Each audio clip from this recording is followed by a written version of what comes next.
Dehradun police इन दिनों action के mood में है और आपको बता दें कि मुख्यमंत्री उत्तराखंड के ड्रग्स फ्री देवभूमि 2025 के विजन को लेकर साकार भी है। अब बता दें कि वरिष्ठ पुलिस अधीक्षक देहरादून के निर्देशन में दून पुलिस द्वारा लगातार नशा तस्करों के विरुद्ध लगातार कार्रवाई की जा रही है। इसी क्रम में बता दें कि एसएसपी के द्वारा दिए गए निर्देश में थानाध्यक्ष राजपुर के नेतृत्व में राजपुर पुलिस द्वारा होटल, रेस्टोरेंट, बार, वाहन तथा संदिग्ध वाहनों की चेकिंग के दौरान मुखबिर के माध्यम से पुलिस को सूचना प्राप्त हुई कि जो है कोबरा गैंग का मुख्य पैडलर दिल्ली से कोकीन की सप्लाई करने देहरादून आया है, जिस पर पुलिस टीम द्वारा चेकिंग के दौरान Kuthal gate, barrier, old Mussoorie road के पास से विदेशी नागरिक नासोर जाहिर हेमाद को 68 ग्राम अवैध कोकीन के साथ गिरफ्तार किया गया। बता दें कि अभियुक्त के विरुद्ध थाना राजपुर पर एनडीपीएस एक्ट की धारा 8/21 के अंतर्गत अभियोग पंजीकृत किया गया है। बता दें कि राजपुर पुलिस द्वारा कोबरा गैंग के 3 विदेशी पेडलरों सहित कई अन्य नशा तस्करों को भारी मात्रा में मादक पदार्थों के साथ गिरफ्तार जेल भेजा गया है। बताते चले कि पूछताछ में अभियुक्त द्वारा बताया गया है कि वो कोबरा गैंग का सक्रिय सदस्य है और मूल रूप से तंजानिया देश का नागरिक है। उसके द्वारा तंजानिया के ही रहने वाले अपने साथी मैकडोनल्ड के साथ मिलकर अलग अलग राज्यों में कोकीन सप्लाई की जाती है। अभियुक्त द्वारा बताया गया कि उनका मुख्य सप्लायर फयांसी है, जो कि तंजानिया देश का ही रहने वाला है और बीच बीच में इंडिया आता रहता है। उसी के द्वारा उनके साथी मैकडोनल्ड को सप्लाई करने के लिए कोकीन उपलब्ध कराई जाती है तथा मैकडोनल्ड द्वारा उक्त कोकीन को अभियुक्त के माध्यम से अलग अलग व्यक्तियों को सप्लाई करवाया जाता है। अभियुक्त द्वारा देहरादून में आयोजित बड़ी बड़ी पार्टियां, कॉलेज, स्कूल व अन्य स्थानों पर डिमांड के हिसाब से कोकीन की सप्लाई की जाती है, जिसके लिए उन्हें अपना कमीशन भी मिलता है। अभियुक्त उक्त कोकीन को सप्लाई करने के लिए दिल्ली से देहरादून पहुंचा था। इसी दरमियान पुलिस ने उसे धर दबोचा। इस पूरे मामले को लेकर जो है एसएसपी का क्या कुछ कहना है, आइए आपको सीधे सुनवाते हैं।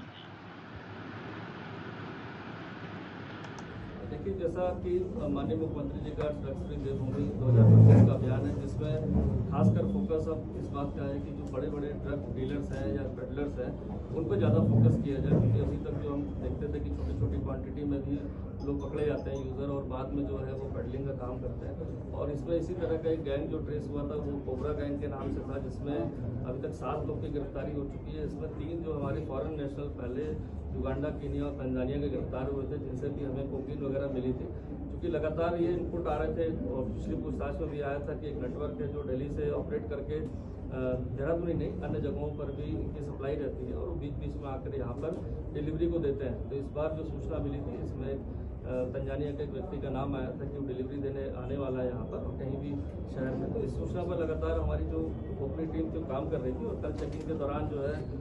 इसको पकड़ा गया था और इससे 68 ग्राम जो है कोकीन मिली, जो 100% जो प्योरिटी में पाई गई, जिसका हमने टेस्ट भी अपना जो हमारी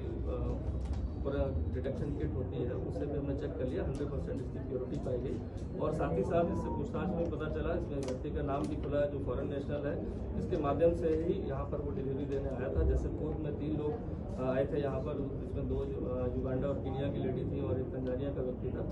उसी चैनल से कहीं ना कहीं ये घूम फिर कर जुड़े हुए थे और जब लास्ट 3 लोग पकड़े गए तो इस बार ये डिलीवरी का पॉइंट था कि इस बार ये आने वाला था। जिस स्थान पर ये रुका हुआ था वहाँ पर भी हमने वहाँ के मकान मालिक और अन्य लोगों को भी पूछताछ के लिए हिरासत में लिया है कि किस संपर्क के माध्यम से रुका था या किसके माध्यम से उसको कमरा दिलाया गया था मुझे लोगों को। ये चीज़ें अभी इन्वेस्टिगेशन में है, क्योंकि अभी ये मामला भी जस्ट का बहुत ज़्यादा समय नहीं हुआ है। लेकिन जिस तरह से ये नेटवर्क यहाँ पर पनपने की कोशिश कर रही थी, खासकर देखा जाए नई तरह की ड्रग जो कोकीन हो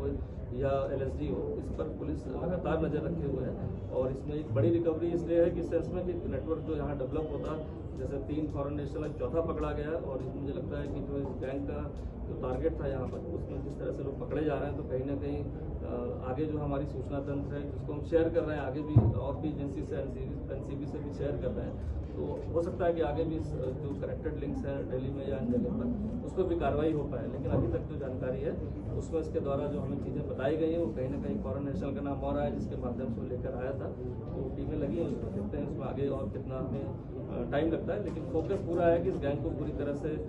पकड़ना है। जो इस तरह की सप्लाई जो फॉरेन नेशनल जो यहाँ पर किसी न किसी tourist visa, study visa, medical visa के नाम पर आके और इस तरह की एक्टिविटी में लगे हैं, तो इंफॉर्मेशन शेयरिंग सभी डिपार्टमेंट से हमारी हो रही, जो कंसर्न इससे डील करते हैं। तो मुझे लगता है आने वाले समय में और कोई डेवलपमेंट होने पर कोई बड़ी रिकवरी या बड़े लोग पकड़े जा सकते हैं। सर, ये अभी तक जानकारी मिल पाई कि